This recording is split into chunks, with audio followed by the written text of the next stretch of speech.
Интернет хэрэглэгч та цахим ертөнцөөр дамжуулж төр засагтаа дуу хоолойгоо хүргэж, эрх ашгаа хамгаалуулж, үзэл бодлоо илэрхийлэх онлайн засгийн газарт сонгогдох хэрэгтэй боллоо. Онлайн засгийн газар нь сүүдрийн засгийн газар биш. Гэхдээ төстэй зүйл бий.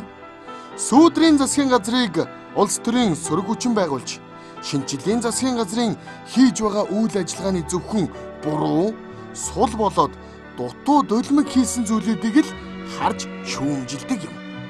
Харин онлайн засгийн газар шинжлэлийн засгийн газрын зөв зүйтэй алхам, ард түмэнд үр ашгаан өгөх шийдвэрүүдийг дэмжинэ. Мэдээж олж бүтэхгүй, хэрэгжихгүй үйл ажиллагаа байвал эсэргүүцнэ, шүүмжлэнэ.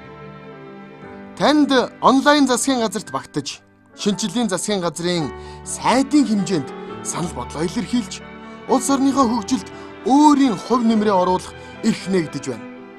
Энэний тулд та 18 нас хүрсэн, төрийн алба ашдаггүй, Монгол улсын иргэн байхад л хангалттай.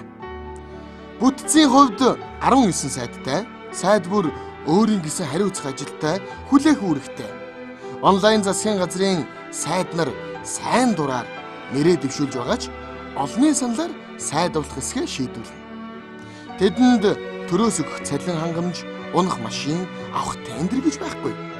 Онлайн засгийн газрын сайдууд ард түмэнтэйгээ нийлж шийдвэр гаргах хэрэгтэй. Гаргасан шийдвэрээ ажил хэрэг болгохын төлөө тууштай тэмцэнэ.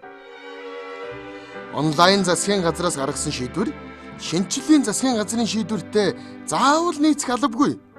Учир нь альва шийдвэр иргэд олон нийт рүү чиглэсэн ард түмний төлөө байх ёстой. Хэн нэгний эрх ашиг тавчуулагдаагүй, эрх мэдэл, мөнгө хөрөнгөнд худалдагдаагүй, санал, санаачлаг эндээс төрнө. Онлайн засгийн газраа дамжуулан эх орныхоо хөгжилд таны оруулах хувь нэмэр, хувь хүний оролцоо улам бүр нээлттэй болж таны дуу хоолой цөөрэ биш бодит ажил болох цаг хаяанд иржээ.